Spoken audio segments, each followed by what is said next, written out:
饥荒年全家靠观音土活命，喉管刮出血也得咽下去。丈夫却好赌成性，一口气输了50块，还不上债，竟想拿换费劳的妻子去赌。说好一夜5块，他回家倒头就睡，妻子还不知情，在灶边凑出半碗土糊糊，他捧着碗费力吞咽，刚吃一口就呛得猛咳，赶紧捂嘴，指缝里已渗出一片黑血。江河，你醒醒！你看看我！她伸出手轻轻推了推身旁的丈夫，男人翻了个身背对着她，别烦我。她的心彻底沉到了谷底，胸口的闷痛感愈发强烈。哎，这日子到底什么时候是个头啊？我这费劳身子一天比一天重，怕是真的撑不了多久了。当初怎么就瞎了眼，嫁了这么个男人，根本靠不住，家里都快塌了。他回来就倒头大睡，不管不顾的。要是真有下辈子，我再也不要遇到他，再也不要过这种苦日子了。突然砰的一声巨响，2扇破旧的木门被踹开，赵二狗叼着半根卷烟，大摇大摆走了进来。江河，你他妈别装死了，太阳都晒屁股了，还在炕上挺尸，赶紧给老子起来！林婉吓得浑身一颤，手里的碗摔在地上，她强撑身子挡在丈夫江河身前。二狗，你别动他，有什么事冲我来。呀，心疼了，跟着这废物有什么好？连口热乎屎都吃不上。我告诉你，江河欠老子50块赌债，3天之内还不上，就把你抵给我家傻哥哥当媳妇，这账就算清了。林婉脸色瞬间惨白，身子晃了晃，差点摔倒。不行，我不嫁！江河，你快醒醒啊！床上的江河猛地睁开眼，大口喘息，他死死盯着赵二狗那只脏手，眼神里翻涌着怒火。拿开！你说啥？江河，你他妈睡糊涂了，敢这么跟老子说话？我说把你的脏手拿开！行，长脾气了是吧？3天，我就给你3天时间，到时候凑不齐钱，别怪老子不讲情面，直接带人来拉人。赵二狗骂骂咧咧地退出去，狠狠摔上门，门外还传来他的威胁。江河，你最好识相点，别逼老子动粗。屋里彻底安静下来，林婉腿一软跌坐在炕边，捂着胸口不停咳嗽。江河连忙爬下床。婉婉，你没事吧？别害怕，我不会把你交出去的，你放100个心。你真的有办法？前几次你也是这么说的，可每次都他说的话我还能信吗？一次又一次骗我，算了，不想了，暂且相信他一次，也是最后一次了。突然，江河脑海里猛地浮现出一个大型超市的身影，货架、灯光、琳琅满目的商品，清晰的仿佛就在眼前。我居然重生回到了60年代，还觉醒了超市系统。江河连滚带爬跑到厨房，闭上眼睛在心里默念。下一秒，他消失在原地，再次睁眼，他站在巨大的货架巷道中间，头顶是刺眼的 LED 灯带，货架上是堆积如山的澳洲战斧牛排、波士顿龙虾、大米，还有阿莫西林，各种物资应有尽有。真的都在。上辈子是我害了他，这辈子有空间，赌债也有法子还了，婉婉就不会被带走蹉跎而死了。他冲向熟食区，抓起一只烤鸡，撕开包装就往嘴里送。活过来了，操，活过来了！他突然停下动作，目光落在货架上的鲜牛奶。婉婉有肺痨，得补营养，牛奶能补身子。婉婉，我一定治好你的病，相信我。江河顺手拿起一瓶温热的玻璃瓶牛奶，又再拿了2个馒头塞进怀里。他心里默念出去，下一秒就回到了厨房。他火速进屋，只见林婉正缩在墙角发抖。江河，咱们跑吧，我不想嫁给傻子。江河快步走过去，从怀里掏出玻璃瓶牛奶，还有2个馒头，递到他眼前。不跑，哪也不去，有我在，谁也不能逼你。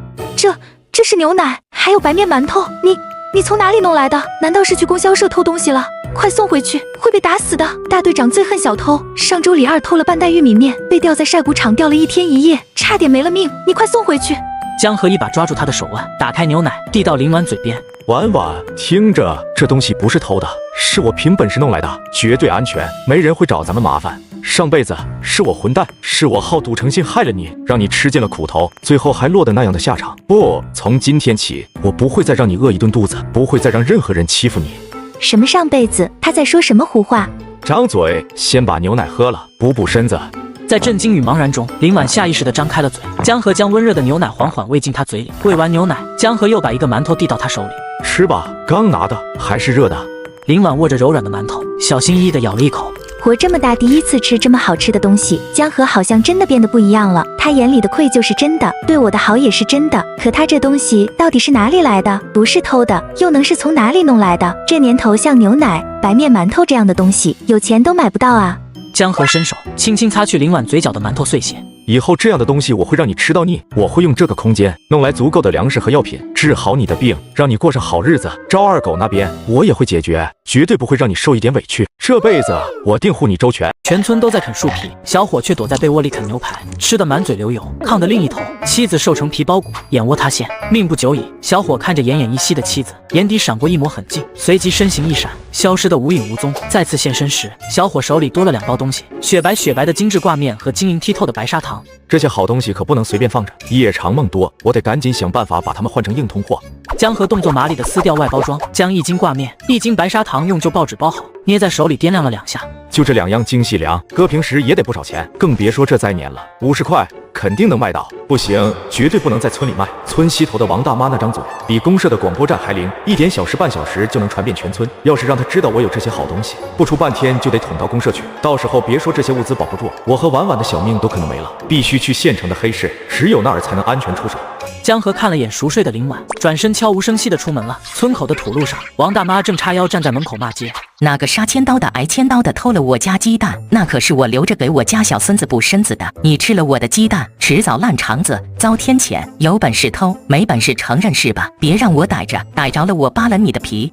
王大妈骂得正起劲，一扭头瞥见了匆匆走来的江河，脸瞬间拉得老长，还往地上啐了一口唾沫。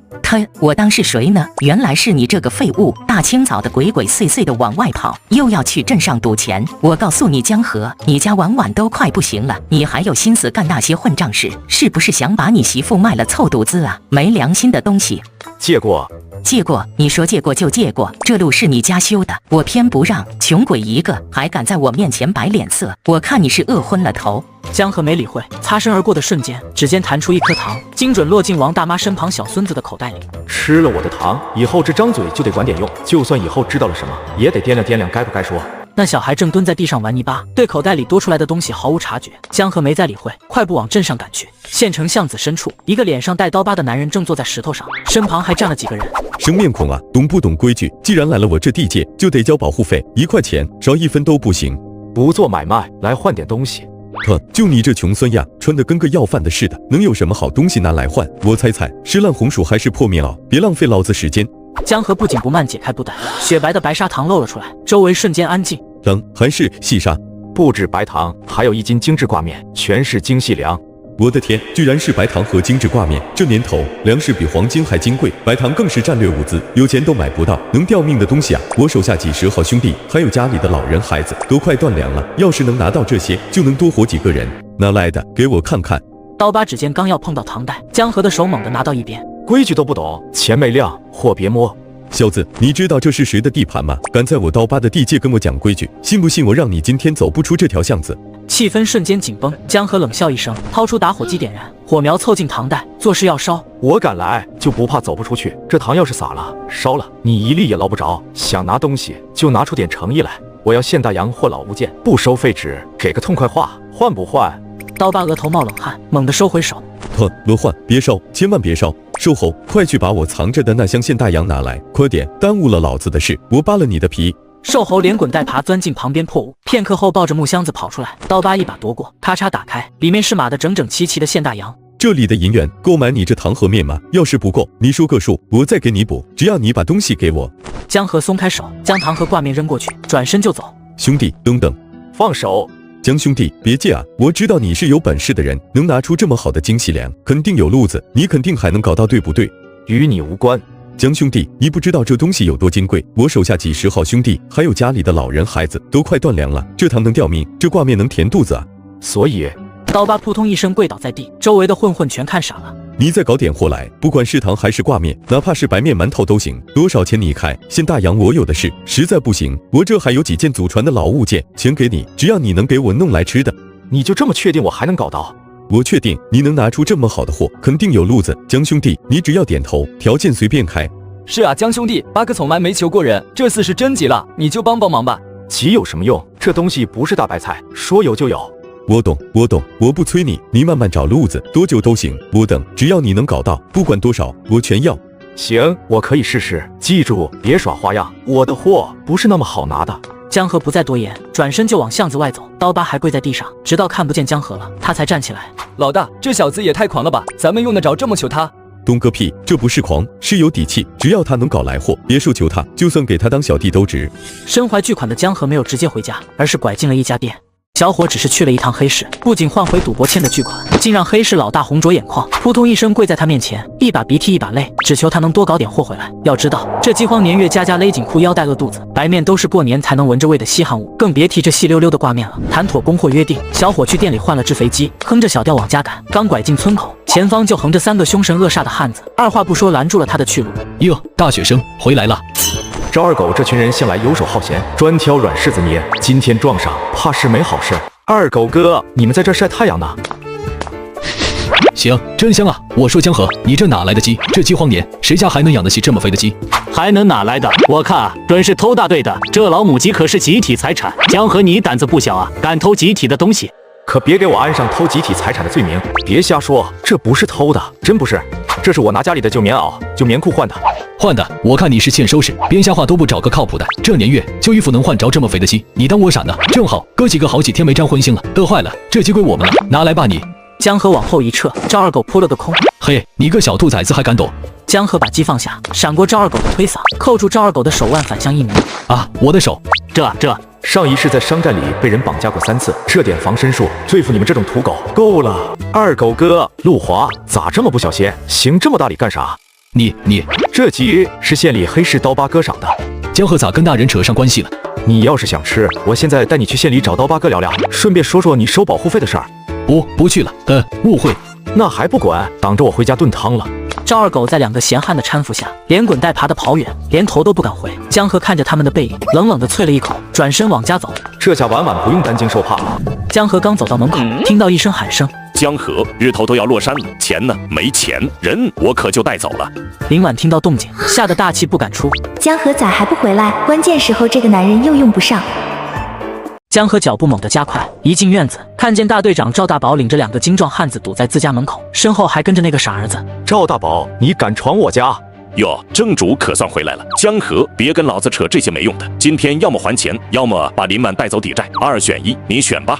赵大宝身后的2个汉子也往前凑了凑，眼神不善地盯着江河。急什么？钱的事自然有说法，不是之前跟赵二狗商量好3天再还，这期限还没到就上门讨债来了。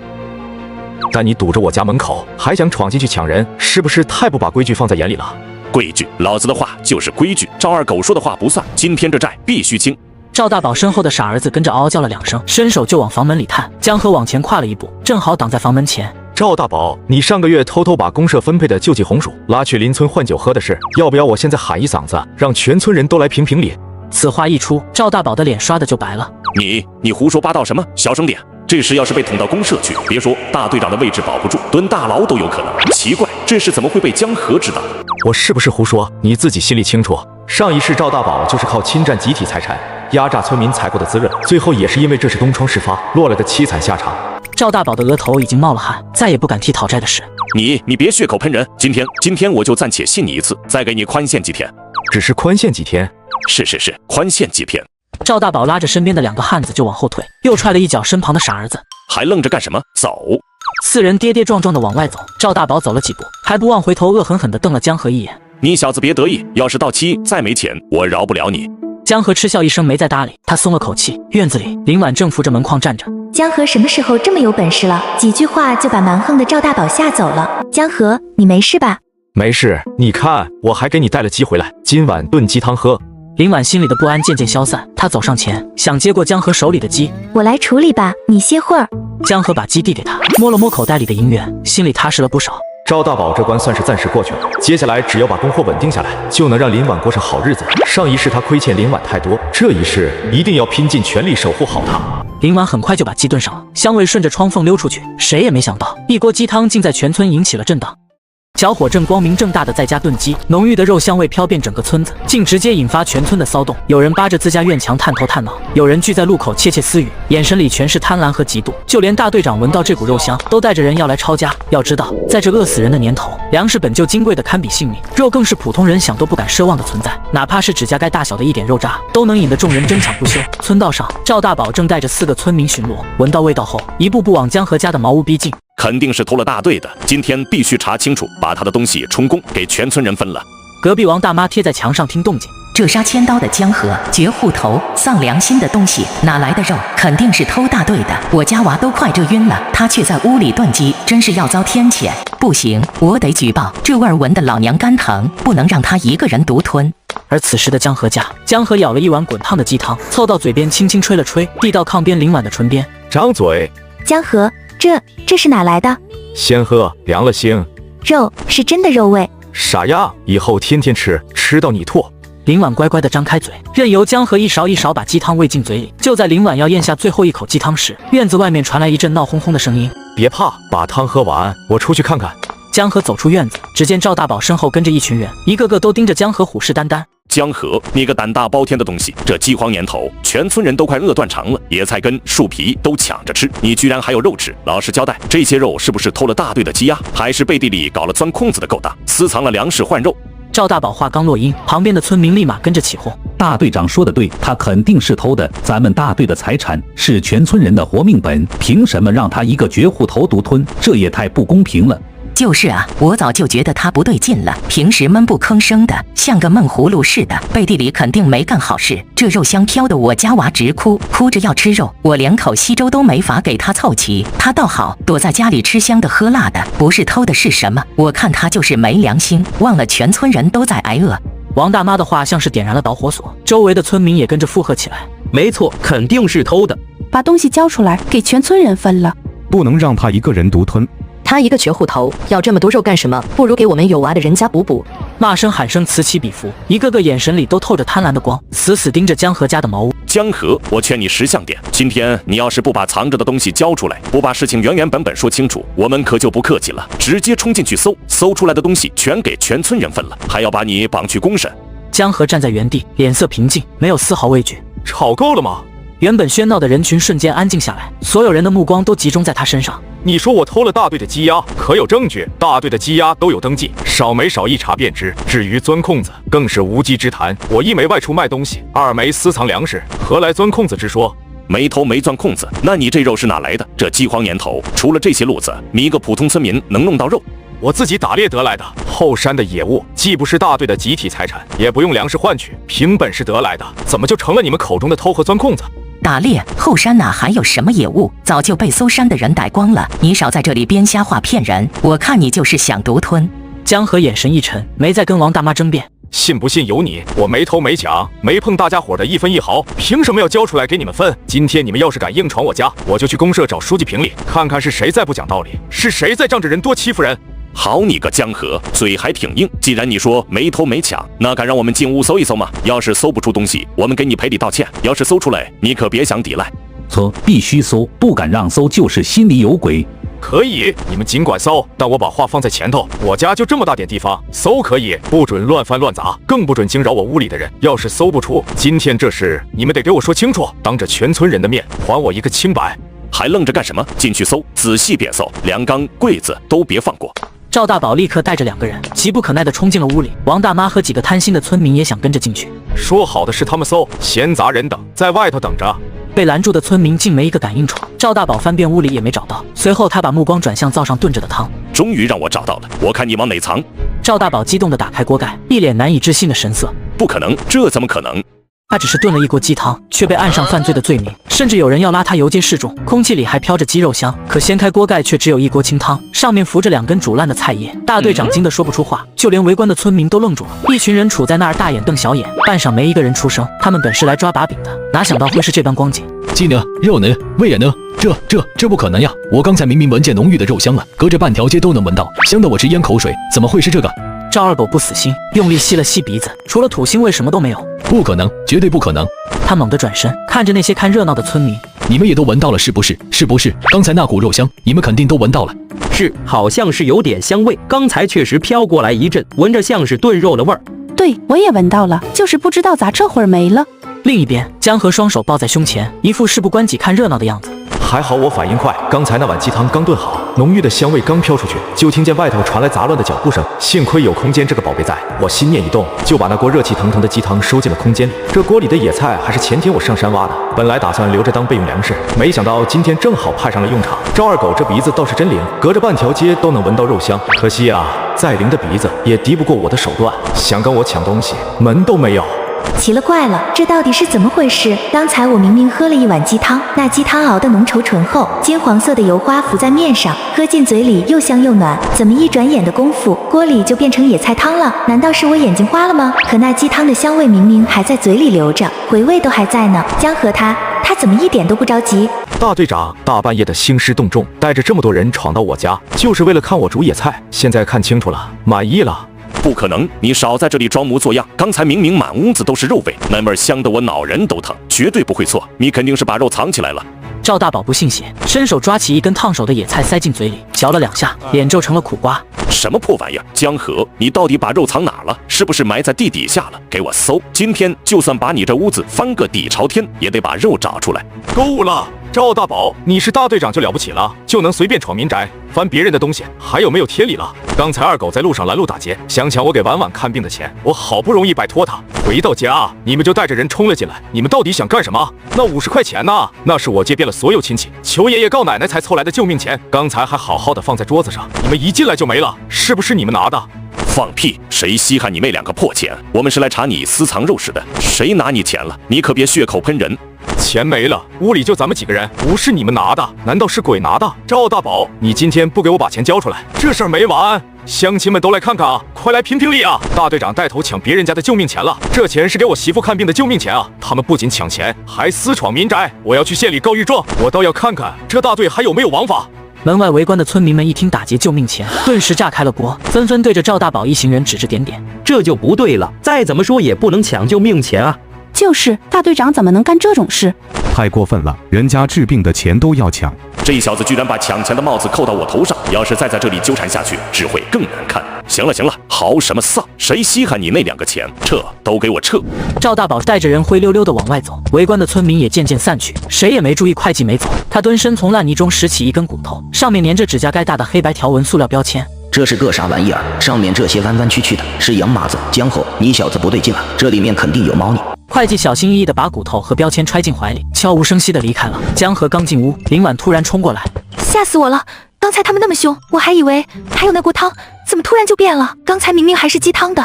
别怕，没事了，有我在呢。那锅汤啊，是魔术。好险，刚才差点就露馅了，幸亏空间收放只需要一眨眼的功夫，不然今天还真不好收场。不过这赵大宝和赵二狗实在是太过分了，不把他们除掉，我和婉婉在这大队就别想有安生日子过。既然你们不让我好过，那也别怪我不客气。江河转身走进了厨房，没过多久，他再次走出，手里端着一个盘子，盘子里放着一块滋滋冒油的惠灵顿牛排。吃吧，刚才受惊吓了，多吃点补补，吃饱了才有力气看戏。接下来该轮到我们看看他们的好戏了。江河家院墙外，刘会计捏着带条形码的骨头，对到江河鼻尖前。瞧瞧这个，这上面的一条条黑杠杠，我也不是没见识，这应该是某种编码吧？过去有些特殊工作会用到这类符号。你说我要是把它交给公社里管事的部门，交给公社，那你就不是钻空子了，那是往枪口上撞。要是被认定有问题，后果可就严重了。江河没辩解，也没看骨头，只是盯着刘会计。你想干啥？我喊人了。尽管喊，把赵大宝、全村人都喊来，让他们看看你大半夜拿着这东西。刘会计，这可是能引来大麻烦的玩意儿，你怎么会有？怎么在等什么人接头？你血口喷人，明明是你扔的。谁看见了？谁能证明？突然，江河一只手死死按住刘会计的肩膀，刘会计手里的骨头掉地上。松手！江河，你个软脚虾！哎呦！软脚虾，刘会计，你是不是觉得我江河好欺负啊？赵大宝给你多少好处？2斤白面，还是让你以后接他的班？你敢动我？刘会计，有些东西吃进肚子里是补品，说出来就是砒霜。刘会计的瞳孔剧烈收缩，瞬间汗流浃背。懂了吗？懂了。江河一脚踩碎地上的鸡骨头，头也不回转身回家。江河回家顺手把门关上。刚才外面是谁？我听见动静了，是不是赵家的人又来了？没事，一只野猫想偷腥，被我吓跑了。刘会计这种小人吓唬只能管一时，必须让他彻底闭嘴。睡吧，明天还有场硬仗要打。明天过后，这大队就没人敢再拿手指头指着我了。清晨，江河被剧烈的砸门声震醒，赵二狗手里甩着一根粗麻绳，大摇大摆地跨进院子，身后跟着3、4个闲汉。江河，日上3竿了，还躲在被窝里孵蛋呢。3天到了，欠债还钱，没钱，嗨，那就把人交出来。屋内，林婉死死抵在门上，脸色惨白。二狗，你们别乱来！乱来！就是愿赌服输。江河那小子输红了眼，把老婆抵了，白纸黑字按了手印的。嫂子，你也别怕，到了我们家以后顿顿吃白面馍馍，不比跟着那个软脚虾强。江河从屋里走了出来，一副刚睡醒的样子。一大早的，哪来的野狗在叫唤？江河，你骂谁呢？谁打枪我就骂谁。院子外已经围了一圈看热闹的村民，王大妈挤在最前面。亲，你嘴硬，老子今天不跟你废话，50块钱，现在拿出来，拿不出来，这绳子就是绑你媳妇入洞房的。赵二狗，你敢！滚一边去！今晚你就是我家的人了。婉婉，进屋去。江河眼神瞬间冷了下来，像是在看一个死人。50块钱是吧？怎么想赖账？白纸黑字。我要是拿出来了呢？呸！你要是能拿出50块，老子跪下来喊你爷爷！你家耗子进去都得含着眼泪出来，你装什么大尾巴狼？好，乡亲们都听见了。掏啊！江河，你那50块钱呢？编出来没？编不出来，老子现在就进屋抢人了。赵大宝背着手，慢悠悠地走了进来。大，这小子赖账。江河啊，咱们大队最讲究个信字，欠债还钱，天经地义。你当初按手印的时候，没人逼你吧？没人逼。你看看你这穷家荡产的，把你媳妇抵给我家老大，那是去享福，顿顿白面，不比跟着你饿死强。我这是为了你媳妇好。大队长说的在理啊，江河这废物哪养得起老婆？您这算盘打的，我在县城都听见了。江河不再说话，把手伸进破布包里，随即一甩，一块银元不偏不倚砸在赵二狗的鼻梁骨上。啊，我的鼻子！江河看都没看赵二狗一眼，又掏出1块，随手扔在赵二狗脚边。2块。江河站在原地，像个没有感情的撒钱机器。5块、10块，真是银元了。这一地得多少钱啊？你哪来的？江河直接抓了一大把，猛地扬在赵二狗身上。50块钱，齐了。赵二狗蹲在地上，下意识伸手要去捡。慢着，钱我给你了，但这钱脏，掉地上了，像狗一样，给我1块1块捡起来，少1块，今天这事没完。我捡。赵二狗跪在地上，开始抓那些银元，就连看戏的村民脸上都写着贪婪。他真的做到了。这下我们俩清了，你们可以滚了。赵二狗连滚带爬跑回家，看戏的村民见没热闹可瞧也散了。是夜，江河手里拿着几个用布包着的啤酒瓶，狠狠砸在桌角。他专挑那些最尖锐、带倒钩的渣子。江河，你这是弄啥？补强。大半夜的，白天漏了财，晚上就有鬼敲门。睡你的，不管听见啥动静，别出声，别下炕。江河把玻璃渣混着泥，一片一片密密麻麻地插进土墙里。这年头，穷生奸计，富长良心，但我没良心，我只有狠心。随后，他从空间里掏出一把黑胡椒粉，均匀地撒在墙根底下。做完这一切，便回家睡了。3个黑影猫着腰摸到了墙根底下，几双贪婪的眼睛盯着院里。那小子真有大洋，我看清了，那是真银子，肯定还有。黑影猛地一窜，双手扒住墙头，突然手掌插入玻璃渣。咋了？上啊！黑影臂也爬上墙，用力一撑，手掌狠狠按在另一簇玻璃渣上。好，我的手扎手。2人从墙上摔了下来，黑影 C 刚想去扶，脚下踩起一阵灰尘。阿 T，这狗日的，墙上有刀子，快跑快跑！3个黑影连滚带爬，消失在夜色里。天刚蒙蒙亮，江河站在墙根下，墙头上还有没有干涸的血迹。血，昨晚真的来人了。来了3个。江河，这日子没法过了，今天偷，明天就能抢，咱们只有2个人。婉婉，你说的对，光有钱不行，手里没权，这钱就是催命符。那咋办？得找个靠山，找个比赵大宝大得多的靠山。只要这棵大树抱稳了，赵大宝这种蚂蚱，我随手就能捏死。把家里门锁好，我去趟县城。大雪漫天，一辆吉普车横在路中间，车旁围了一圈人。江河刚想绕过去，却听见里面传来一声嘶吼：“大夫呢？陈老喘不上气了。药箱冻住了，针扎不进去啊！”在这个年头，能坐上这辆车的，不是县里的头号人物，就是上面下来视察的要员。赵大宝，看来你遇上硬茬了。随行医生急得满头大汗，手里的玻璃针管哆哆嗦嗦。废物都是废物，车修不好，人也救不了。让开！你干什么？退后！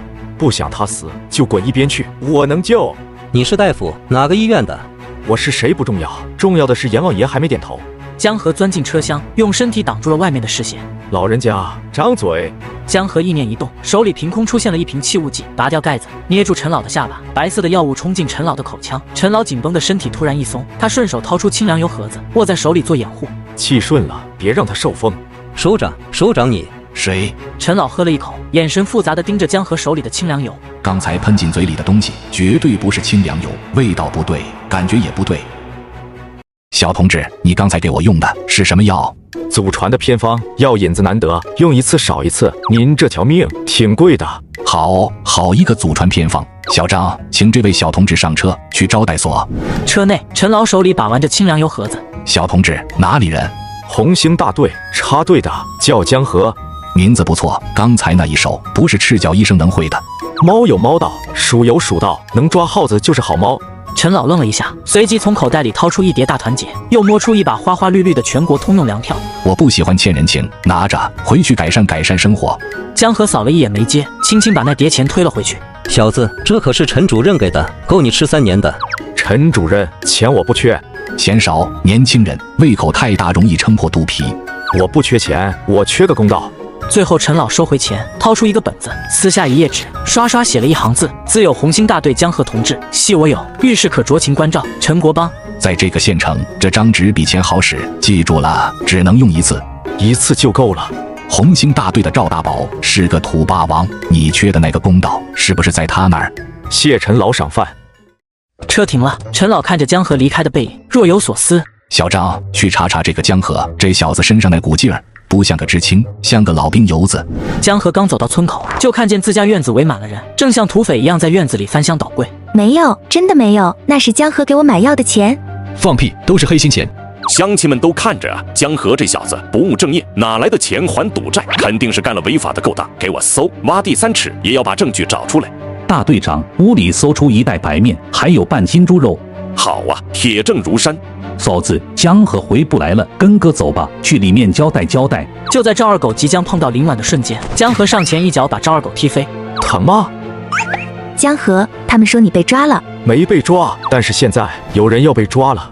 江河转过身，慢慢摸出那张还没捂热的纸条。大队长，你刚才说要挖地3尺，拿张破纸虚张声势呢？反了天了！当众行凶，给我抓起来，往死里抓！4个身强力壮的男子一拥而上，一个人手里的棍子直接砸下来，场面瞬间失控。别打他，你们别打他！滚一边去，臭娘们！林婉被推出去，整个人重重摔在石头上，额头磕破，血流了下来。谁碰我媳妇一下，这只手就别想要了。江河像扔垃圾一样把人甩在地上，没人敢再上前。练家子，行啊，江河，深藏不露，但在这里是龙你得盘着，是虎你得握着。别跟他废话，抓走，把他家那个破箱子也带走，那是赃物。刘三拿着手铐步步紧逼，江河站在原地没动，那张被捏得皱皱巴巴的纸条再次出现在他指尖。我记住你了，这手铐一旦戴上，想摘下来可就得脱层皮了。吓唬我，老子抓过的人比你见过的猪都多，把手伸出来。不急，先认认字。刘三不耐烦地瞥了一眼那张纸，突然瞳孔剧烈收缩，他反复确认那个红章，那是陈主任龙飞凤舞的签名。你看啥呢？那就是张废纸，赶紧动手啊！这小子在拖延时间。废纸没有任何征兆，刘三抡圆了胳膊，结结实实地扇在了赵大宝脸上，全场围观的人下巴掉了一地。刘三，你疯了！你敢打我？我是大队长。打的就是你个老东西，你想害死我啊？睁开你的狗眼看看，这是陈主任的亲笔信，这是陈主任的救命恩人，你让我抓他，你想让我全家跟着陪葬吗？赵大宝惊恐地看向江河，而江河根本没看他们，小心翼翼擦拭林婉额头上的血迹。疼吗？不疼。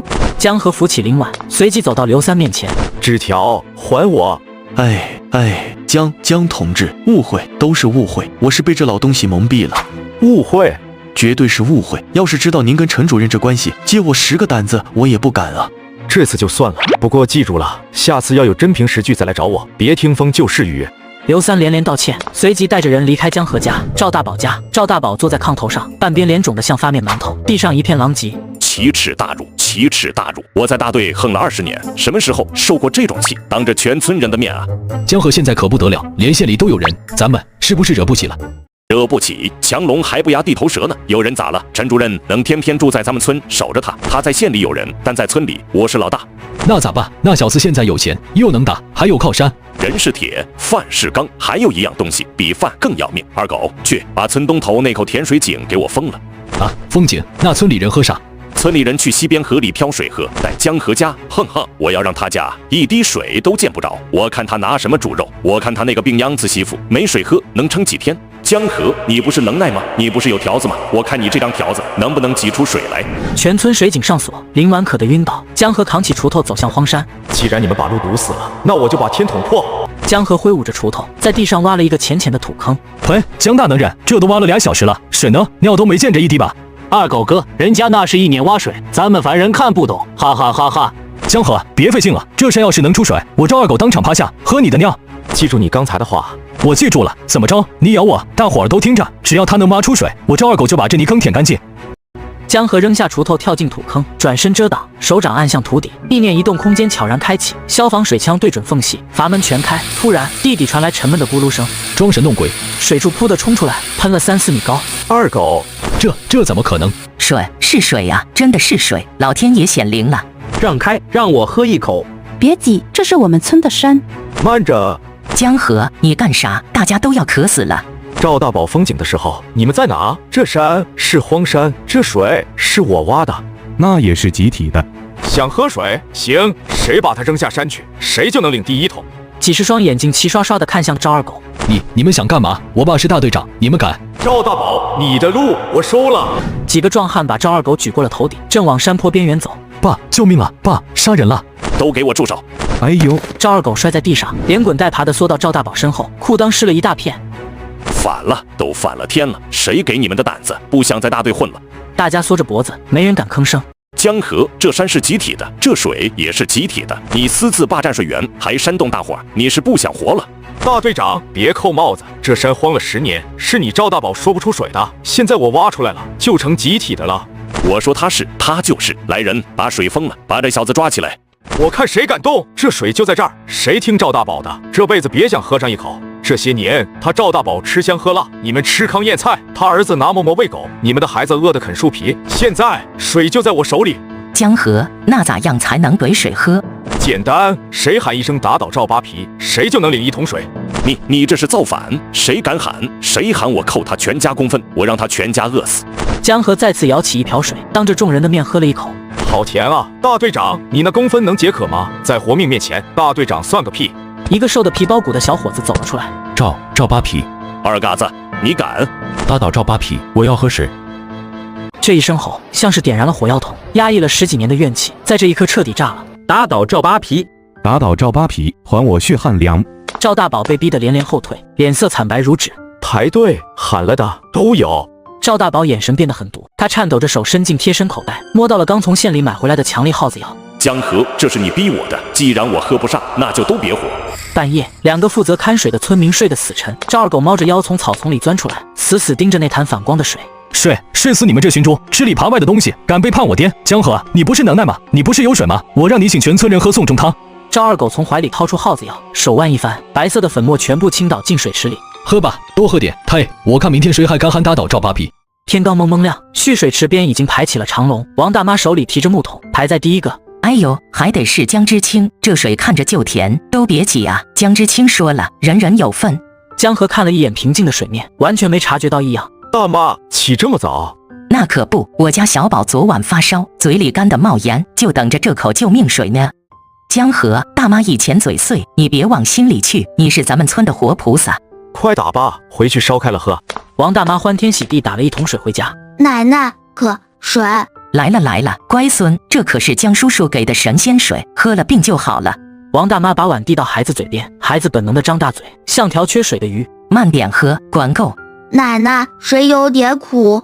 傻孩子，水哪有苦的？那是你嘴里发苦。睡吧，睡一觉就好了。王大妈刚把孩子哄睡，转身去忙，再次回来，孩子进口吐白沫，她吓得一声惊叫：“救命啊！死人了！”王大妈抱着抽搐的孩子冲向江河家。另一边，赵大宝带着民兵瞬间包围江河家。江河投毒，抓起来枪毙！滚开！按住他，别让他动，他是练家子。双拳难敌4手，赵大宝把江河按进地里。大学生，文化人，跟我斗，下辈子吧，给我带走！林婉挣脱了邻居的拉扯，疯了一样扑上来，死死拽住捆江河的麻绳。放开他！你们凭什么抓人？他是好人。江河，婉，松手，快松手！妈的，臭娘们，给脸不要脸！赵二狗一脚踹在林婉肚子上，他猛地向后飞出去，后脑勺重重磕在石头上，顿时血流不止。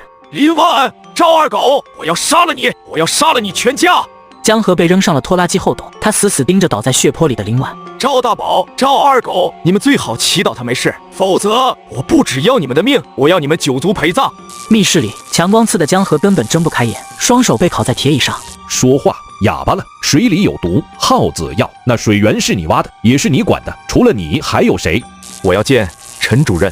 陈主任他去省里开会了，没个10天半个月回不来，没人能保你。几十个村民躺在卫生院里吐白沫，这可是特大案子，枪毙你10回都够了。江河听到陈主任不在，身体一僵，他慢慢抬起头，眼神突然聚焦。陈主任不在，赵大宝挑的好时候，这是个死局。既然正路走不通，那就走绝路。走廊上，赵大宝正抹着眼泪，拉着局长的手诉苦。局长啊，这江河就是个祸害，平时在村里就搞迷信，现在因为大家不听他的话，竟然下毒，那可是几十条人命啊！这种坏分子必须严惩。老赵，你放心，证据确凿，他跑不了，只要他一招供，马上走程序。就在审讯僵持时，江河突然忍着痛直起身，扯出了一个诡异的笑容。别费劲了，这毒是我下的。承认了，动机是什么？毒药哪来的？但我只跟一个人交代细节，我要见赵大宝。你见他干什么？告诉他我有藏宝图，我在那座荒山上不止挖到了水，还挖到了一罐子黄货，本来想给他做买路财的。既然我要死了，这东西我想亲手交给他，换我老婆一条命。老张愣住了，匆匆走到走廊。他说有黄货要亲手交给你，换林婉平安。赵大宝眼珠子咕噜转了2圈，贪婪瞬间压倒了警惕。那可是黄金啊！有了这宝贝，还当什么大队长？直接去县城享福了。行，为了配合公安破案，我就去劝劝这个顽固。赵大宝走进审讯室，老张很识趣地退了出去。江河，听说你想通了，东西在哪儿？交出来，我保你老婆不死。大队长，你靠过来点，这秘密只能天知地知，你知我知。快说！袖口中，江河握紧那支2024款索尼录音笔，那是他被抓前刚置换出来的。快点掏出来，是不是金条还是袁大头？别急啊，这宝贝怕光，得慢慢拿。对，财不露白，你小子还算懂事。只要东西是真的，我马上让二狗去撤案，就说是误会。大队长，你听过阎王爷的点名册吗？啥？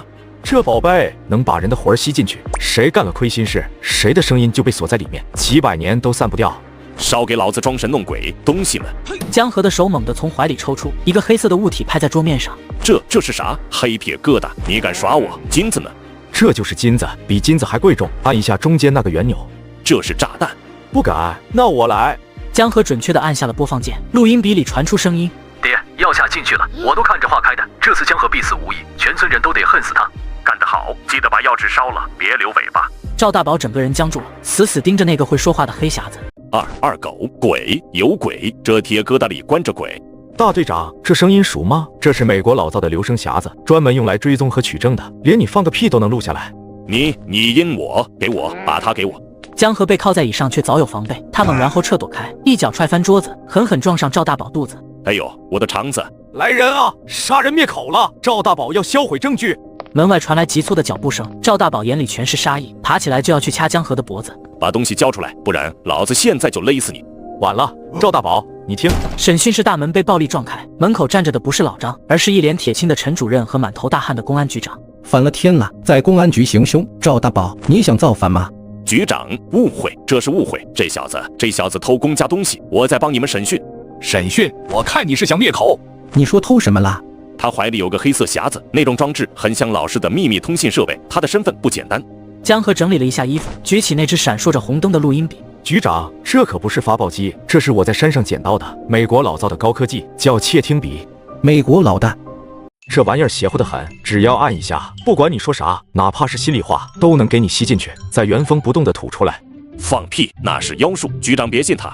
是不是妖术？听听不就知道了。赵支书，是你自己招，还是让这鬼匣子替你招？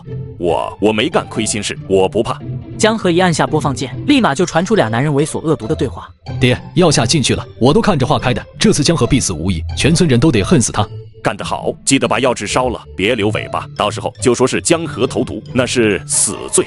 随着录音播放，众人脸色都变得异常难看，赵大宝整个人像是被抽了骨头。不可能，二狗的声音咋会在里面？这是妖法。局长，这声音您应该听得出来是谁吧？投毒害全村，嫁祸知青，还要杀人灭口，这罪名够死几回了？赵大宝，你个老畜生，全村几百口人命啊，你也敢下药？局长饶命，饶命啊！是二狗，都是二狗干的，我不知道啊。老刘，别冲动，留活口，还要审二狗。局长，抓人要抓双。那是妖术，那是鬼匣子，姓江的，你会妖法，你不得好死。带走，堵上嘴，丢人现眼。一名公安掏出一团抹布塞进赵大宝嘴里，赵大宝呜呜叫着：“局长，这人疯了！”疯没疯，法律说了算。放心，那录音就是铁证。赵大宝被堵着嘴拖走了。陈主任从包里掏出个眼镜盒：“你的眼镜都碎成那样了，咋戴？这是我备用的黑框结实，戴这个吧，体面点。”江河没接，他从裤兜里掏出碎掉的眼镜。谢了主任，但我习惯戴这个。这都烂成渣了，还能看清路？烂了好，带着他我才能记住，有些账得一笔一笔算清楚。赵大宝都抓了，你还要干啥？还有个漏网的，局长借辆车，我去抓赵二狗。吉普车在坑洼的土路上疯狂颠簸，江河死死握着方向盘。江同志，慢点，这路要翻车了。再快点，晚1秒我都等不了。另一边江河家，赵二狗哼着小曲，抓着林婉的脚踝往屋里拖。林婉毫无知觉。弟妹，以后就是俺媳妇了。别说了，生米煮成熟饭，江河回来也没招。院门被一辆吉普车直接撞飞，赵二狗吓得坐在地上。江河从车里下来。江河，我垫的。二狗，你的手还要吗？赵二狗手脚并用的往后爬，裤裆湿了一大片。误会，我是看弟妹晕倒了，想扶她进屋休息。扶她？我错了，我再也不敢了。警察同志，他要杀人，你们不管吗？2个公安把头扭向一边。风大，你眼睛啥也看不见。赵二狗彻底绝望，江河蹲下身。二狗，你跌进去了，听说是因为贪，我知道你不是贪财，你是贪色。刚才是这只手解的扣子吧？赵二狗猛地把右手缩到背后，江河猛地站起，一脚踩住他胸口。我说过，哪只手碰他就废哪只手。赵二狗一声惨叫，江河站起身，环视围观的村民。还有谁觉得我江河的老婆好欺负？全场死寂，没有人敢说话。记住了，赵家翻篇了，从今天起，这里我说了算。江河快步走到林婉身边，轻轻地抱着林婉。婉婉，没事了，老公回来了，咱们回家。经过赵二狗身边时，江河侧头冷冷道：“告诉赵大宝，他在外面的债，我会一笔笔替他算清楚。”江河从车里拎出2袋面粉，重重摔在院中，雪白的面粉顷刻淌了一地。白面，这一袋100斤。这孙子以前给你们吃啥？红薯皮，那是喂猪的。跟着赵家当狗，跟着我顿白面馒头当人。短暂的死寂后，王大妈第一个冲出来：“以后我听您的。”江大队长，我们要吃面。江大队长，我们要吃面。就在这时，一辆漆黑的红旗轿车冲了进来，一个中年男人从车上下来，他看了一眼地上的赵二狗和被烤着的赵大宝，目光锁定了江河。谁干的？是你？是我，领导来的正好，这儿有2袋面，正愁没人运呢。表叔，抓他，他想造反。年轻人下手挺黑，你把人废了，就凭这条，我当场办了你都算干净利落。领导，火气别这么大，别动。您大老远跑来这穷山沟，不是为了救这俩废物吧？我听说最近不少地方缺粮缺得厉害，工人闹事，食堂断顿，领导们日子不好过吧？中年男人瞳孔一缩，上下打量起江河。这白面我有的是，您要是毙了我，那几千张等着吃饭的嘴可就真没人管了。表叔，杀了他！闭嘴！这位小同志有点意思。婉婉，贵客到了，把那坛子好酒拿出来。领导，外头风大，是不是暴徒？咱吃顿饭再定。在这儿吃饭。这顿饭您在哪儿都未必吃得着，这只是开胃菜。门帘一掀，一股霸道的内香飘出来。这是红烧肉。破桌子上摆着4个盘子，红烧肉、清蒸鲈鱼、白面馒头，还有一瓶茅台。这大户人家也不敢这么吃啊！家里穷，没啥好招待的，凑合吃一口。你这是糖衣炮弹，这肉哪来的？钻空子！我有我的路子，您别管哪来的，您就说这几千张嘴，这玩意儿能不能堵住？江河倒了一杯酒给中年男子。赵大宝是您侄子，但他是个废物，他只会打着您的旗号惹事。我不一样，我能给您粮食，给您肉，给您安稳。大家吃饱，功劳是谁的？是您调度有方，体恤民情。哎，那可是我亲侄子，我要是吃了这顿饭不管他，传出去怎么做人？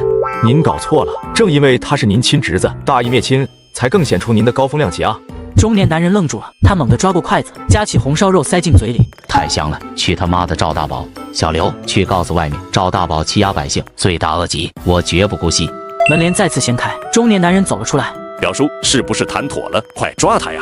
领导，这就走了？不做了，公务繁忙。吵什么吵？我们核实过了，江河同志搞物资是为了让群众吃饱饭，倒是你打着我的旗号胡作非为，搞得民怨沸腾。表叔，我是大宝啊！带走，严查。中年男子当着全村人的面，主动握住江河的手。小江啊，这里交给你，我放心。您放心，只要您需要，粮食管够。在江河的带领下，大队不再饿肚子，一派欣欣向荣。数月后，窗外鹅毛大雪，屋里炉火烧得正旺。林婉肚子微微隆起，手里端着一碗冰糖燕窝粥。去年这时候，我以为我要冻死在那个破棚子里了。那时候我说过什么？你说以后只要我想吃，天上的龙肉你也给我弄来。龙肉没有，燕窝管够，趁热喝。两人一起看向窗外，都别急，江支书说了，今天过小年，每家5斤肉，2斤白面，谁也不许少。谢谢江支书，谢谢活菩萨。